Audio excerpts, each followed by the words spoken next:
This is Grumpy SEO Guy, episode 66. How many sites do you need in your PBN? You're listening to Grumpy SEO Guy, the SEO podcast that doesn't waste your time with nonsense that doesn't work. I'm the Grumpy SEO Guy, and I'm sharing with you the strategies that have helped me successfully run my SEO agency for the last 14 years. In this podcast, I'll be sharing my knowledge and experience, discussing tips and strategies, and trying to help you cut through the confusion that permeates this industry. If you listen to this podcast, you will know more about SEO than 99% of people on the planet. Ready? Let's get started. I'm the Grumpy SEO Guy. Let me tell you why I'm grumpy today. I'm grumpy today because people are always wondering how many sites should I have in my PBN? Like there's an easy answer. There's not, but today we're going to talk about that question. But before we do that, my lawyer tells me that I have to say this right now. A quick disclaimer before we get started, everything I say here is based on my experience and opinion from 14 years in the industry. I don't officially know how Google or any other search engines work. Everything I say here is hypothetical and based on my experience. This podcast does not constitute advice or services. What worked for me may or may not work for you. Okay, back to the show. The answer to that question is really going to depend on a few things. 1, how many clients do you want? 2, how many backlinks do you want to be able to provide each client? 3, in a case where you're making the PBN for your own website instead of for clients, how is your competition's SEO? All SEO, remember, all SEO is mostly dependent upon your competition. So I actually had a question on YouTube. It was on a comment for episode 49, which is called The 4 Ways to Get Backlinks. This comment was by a user named TheBrogrammer2077. So, this was his question. It said, "Hey Grumpy SEO Guy, first off, thanks for being grumpy enough to make this episode. It for real is super insightful. Can you tell us roughly how many websites you have in your portfolio used for backlinking to clients? Also, were those sites you built all from the ground up, or did you acquire them from other people over time?" Thank you for the question. Thank you for listening to the podcast. Here is my response. I said more than 90% of them were purchased expired. I'm going to answer the rest of this question in a future episode. Here you go. Great question, but I think that this is a good topic to discuss because a lot of times, along with the question of how many backlinks do I need, which, as you know from previous episodes, is not the right question to ask, people will ask how many sites do I need in my PBN or whatever. PBN Private Blog Network, by the way. Okay. And by the way, from listening to this podcast, you should understand that PBN is the wrong name for it, even though that's what everybody calls it. It should be a private blog portfolio because a network suggests that the sites are linked to each other, which is a bad idea if you're actually doing this. So let me talk a little bit about that. Let me organize this into each of the questions that was asked. Question number 1, can you tell us roughly how many websites you have in your portfolio used for backlinking to clients? Okay, no, but let me answer the question that I think you're asking instead. So generally speaking, and I think I've talked about this before, I really think I mentioned this in another episode, and if I didn't, well, I guess this will be the first time that I tell you. Okay, when I started, now remember this was years ago, when I started with the private blog portfolio, I started with 5 websites, just 5 websites, because I figured like 1 probably wasn't enough, like 2, 3, 4, but whatever. 5 seemed like a good number. Okay, but obviously having 5, that greatly limits the amount of backlinks you can build. Why? Because if I have 5 websites and I build 5 backlinks to this client, and then 5 backlinks to another client, and then 5 backlinks to another client, that's a footprint, isn't it? Ask yourself, would 5 websites all link to this website, and they all link to this other website, then they all link to another website? Would that ever happen? Unlikely. So 5 probably isn't enough, right? So then I got 10, right? Double it. Now, another question, and I might answer this in the future, or I might, I don't know. I feel like I need to make a picture to answer this question. Anyway, a question that I often get is, if you have this many sites, how many backlinks can you build from them? Well, it depends. Let's say you have 10 websites, okay? You could build 10 backlinks to 1 client from all 10 websites, right? So that's 1 from each. Okay, that's cool. But then you can't do that again because you build 10 backlinks to the next client and then 10 backlinks to the next client. That's a footprint. So anyway, I had 10 websites, which is better. It was better, but it was still kind of risky, wasn't it? So then I got 15 And when you have 15 websites, you can do a couple things, right? And I'm not saying like 15 is some like specific number, like Grumpy SEO guy says I need 15 websites. No, he doesn't. I'm just using this as an example, okay? If you have 15 websites, what could you do? You could build 15 links to one client. Well, that's pretty cool. You could build 5 links to 3 clients, right? Well, that's pretty cool. You could also divide it up in different ways depending on what you need and what you're selling, or, however you're handling this.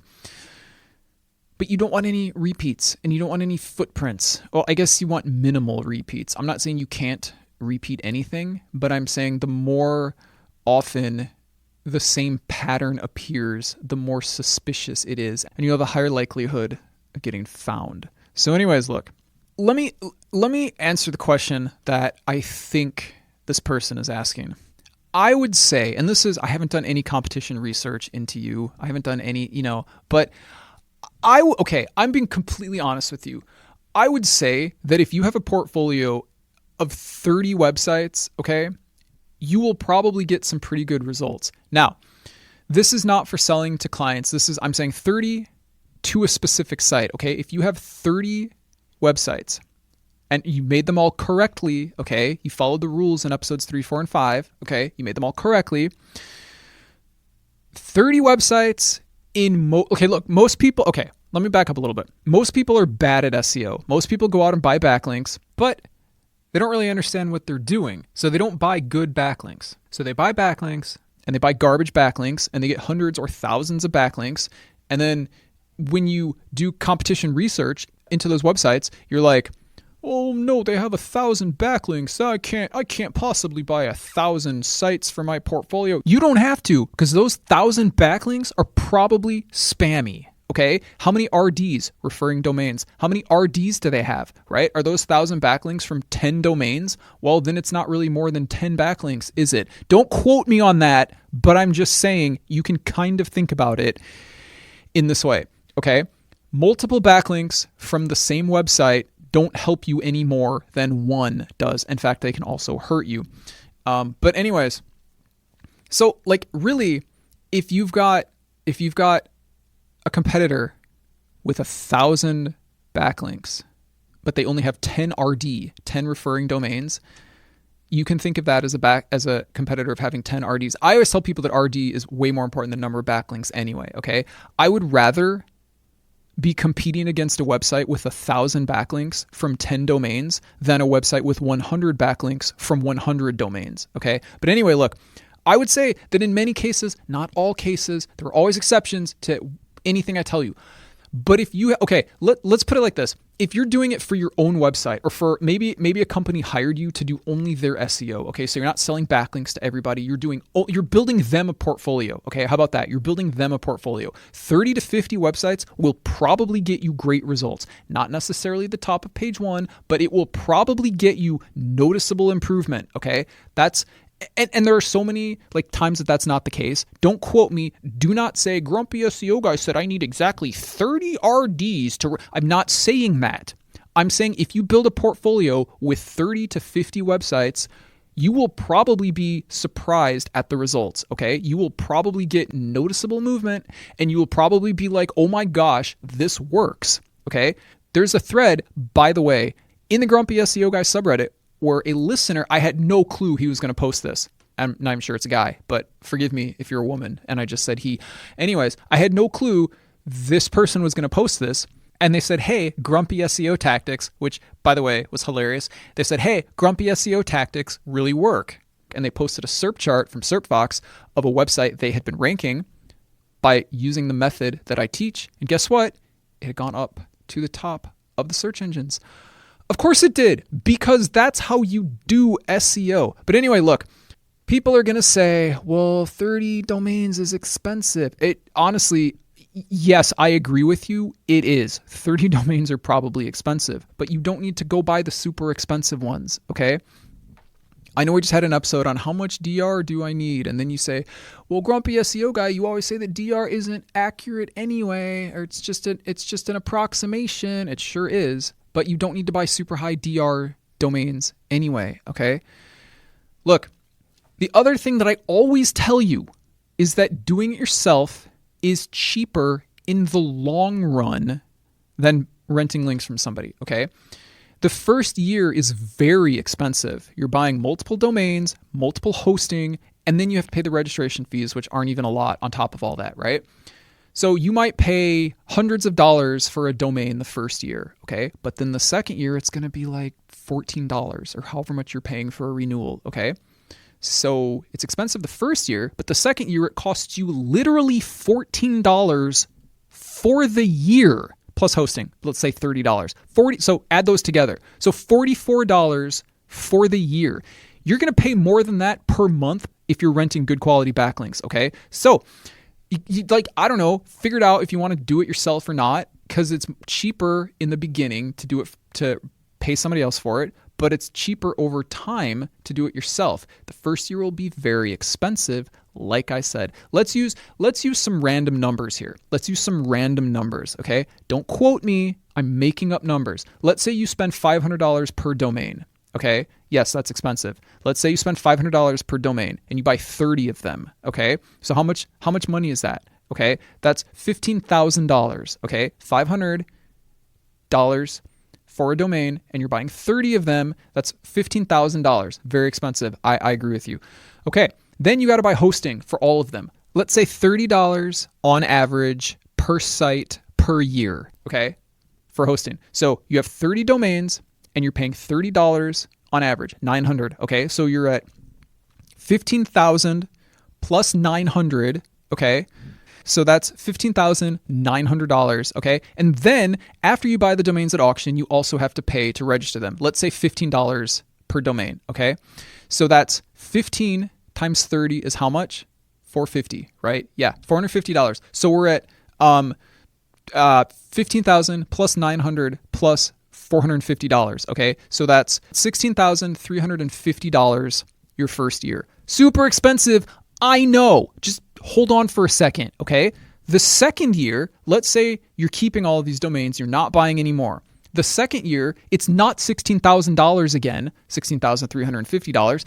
Instead, all you have to do is pay hosting, which is $900 a year for all of them, and registration, which is actually renewal, which is $15 per domain, which is $450. So instead of $16,350, it's $1,350 for the year. You are going to pay more than that if you're renting 30 good quality backlinks from somebody, okay? You are going to pay a lot more than $1,300 per year if you are renting those links. So first year is very expensive. It's very expensive. I agree with you. It's annoying if you're just, I don't know how much money you have, but like that sounds like a lot. If somebody's like, oh, I have to do a thing, and you're like, oh, it's going to be $15,000. You're like, whoa, that's a lot of money. It is a lot of money, okay? But the second year, it's not. I don't know. Again, $1,300 might sound like a lot, but okay, first of all, SEO can be expensive. Let's just get that out of the way. But look, here's the thing. Do you want to pay $1,300 a year ongoing? Or do you want to pay $5,000 or $6,000 or $7,000 a year every year to rent those links from somebody? I'm just guessing. 30. I hate it when people ask me for prices because there's no guide, there's no document that says like the appropriate backlink prices. Like DR50 is this much, DR40 is this much. That wouldn't even be good to base it off of DR. But the point is that document doesn't exist. But the point is, let's just estimate. I'm just making these numbers. I'm just approximating these numbers right now based on nothing. Okay, let's just pick numbers. Let's just pick numbers. Okay, we're just picking numbers. Do not quote me on any of these. Do not say Grumpy SEO guy said that you should spend this much money to rent backlinks. I'm not saying that. I'm picking random numbers. Okay. Listen to episode 63 where I talk about why I always have to say that every time I talk about this. Okay, let's say, for example, you're going to rent, this is a price comparison. Let's say you're going to rent these backlinks, okay? Because as we know, lifetime payments or one-time payments for backlinks are always a scam, okay? And there's a whole other episode on that one. It's episode 10. But anyway, so we know that we have to pay monthly because that ensures that they are good and they are not scammy and they're not going to disappear, okay? Let's say we find a place that will rent us backlinks for $30 per month per link. Okay, just making up numbers, guys. Just making up numbers. But I would say that in certain circumstances, that's a fair price to pay for a certain quality of backlink. Okay, $30 per month per link. 30 of them, because we're going to build 30 sites, right? So $30 per month per link times 30 links. $900 per month. Okay, so that would be $10,800 per year. Okay, now, is that expensive? Yeah, that's pretty expensive. But hold on for a second. $10,800 the first year. Another $10,800 the second year.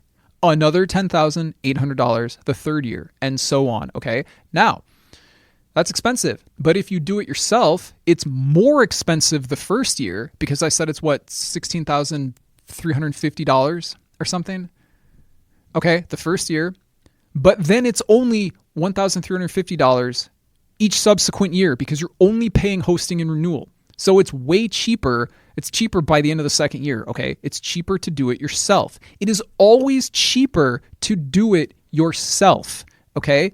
Let me say this again. It is always cheaper to do it yourself. On that note, it is always safer to do it yourself too, because nobody is going to put any shady links on any of your sites if you own them, okay? Anyway, I'm getting way off topic here. I feel like that could be an entire topic of another episode. So anyways, 30. Look, I feel like that's what people are asking. I would say 30 to 50 will give you a competitive benefit, okay? Probably less. I don't know what your competition is doing, okay?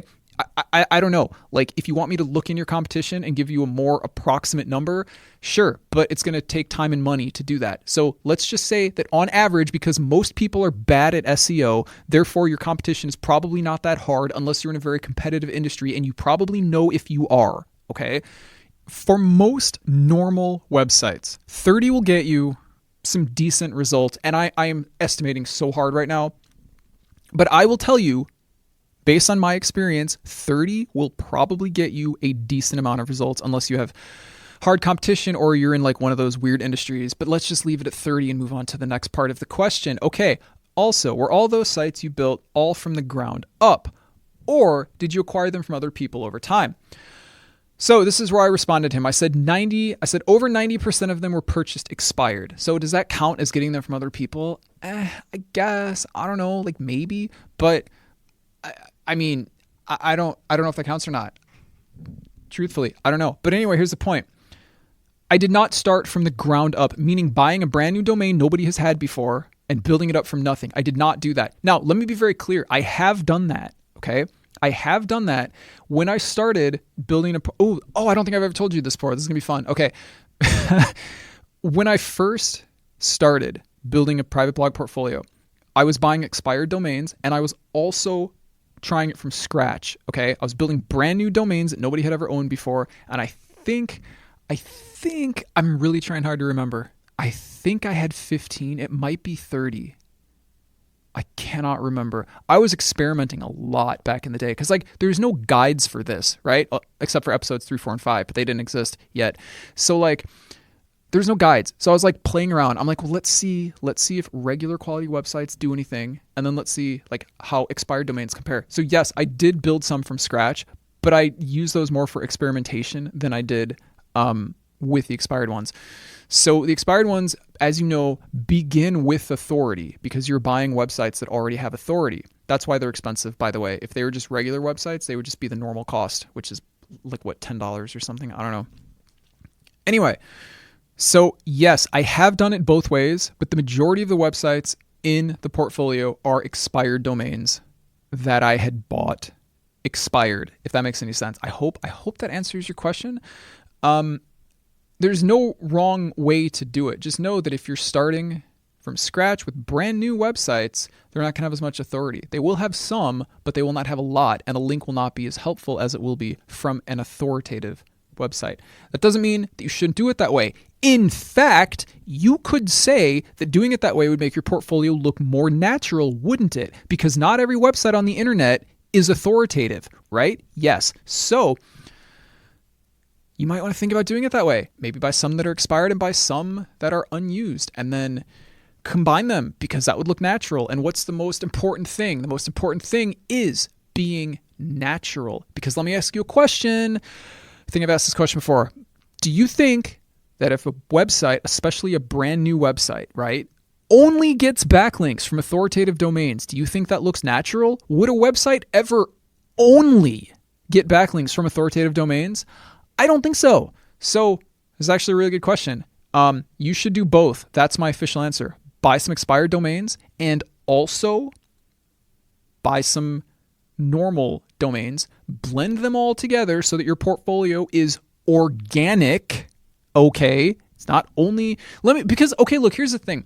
People are always like, let's go back to talking about DR for a second. People are always like, oh, I only want high DR backlinks. Like, first of all, no, you don't. You think you do, but you don't. Let me ask you this. You have a brand new website and you're out there buying these like 80 DR backlinks, which are probably a scam anyway, but that's a different topic. Do you think that your website that you just built the other day, okay, your website that you just built the other day that doesn't have any backlinks, all of a sudden gets all of these 80 DR backlinks? Do you think that looks organic? Why would that ever happen? Why would all of these authoritative websites link to your brand new website? Why would that ever happen? It wouldn't. Stop doing it that way. That's my answer. So, excellent question. The Programmer 2077. Excellent question. I hope I've answered it adequately for you. In conclusion, how many do we have in our portfolio? A lot. But I'm not going to give you a number because it doesn't matter for the purpose of this. Number 2, which I think was the actual question, how many do you probably need? 30 to 50 is a good place to start. 30, probably 15. I would even go so far as to say if your competition is terrible, you could get great results with 15, probably less. I don't know. It depends. Every case is separate. Anyway, but 30, you'll probably get good results. And if you don't, you're either doing something really wrong or you have a penalty or your competition is really hard. But don't quote me on those numbers. But if somebody asked me to guess based on how much experience I have and how long I've been doing this, I would feel comfortable telling you that probably 30 will get you nice benefits, if not get you to where you want to be. Okay, anyways, and then were those sites you built from the ground up or did you acquire them from other people over time? Most of them were most of them were purchased expired. A few of them were purchased from a domain broker that I know, and some of them were built as completely new domains. Thanks for listening. Don't forget to subscribe. And if you enjoy this podcast, please leave a review. It would really help the show out. I hope this episode was helpful. If you have any questions or want to suggest a subject for a future episode, you can contact me on Reddit. My username is Grumpy SEO Guy. You can visit the Grumpy SEO Guy subreddit, or you can email me at hello@grumpyseoguy.com. If you email me, please either whitelist my email address or check your junk folders, because I've been told that my replies are going into the junk folder, and it's probably because we're talking about things like SEO and backlinks, and I think those words will classify an email as spam. And if you want to support the podcast, because it's the best source of SEO information on the planet and it's free, you can do so at patreon.com/grumpyseoguy. And I will talk to you later.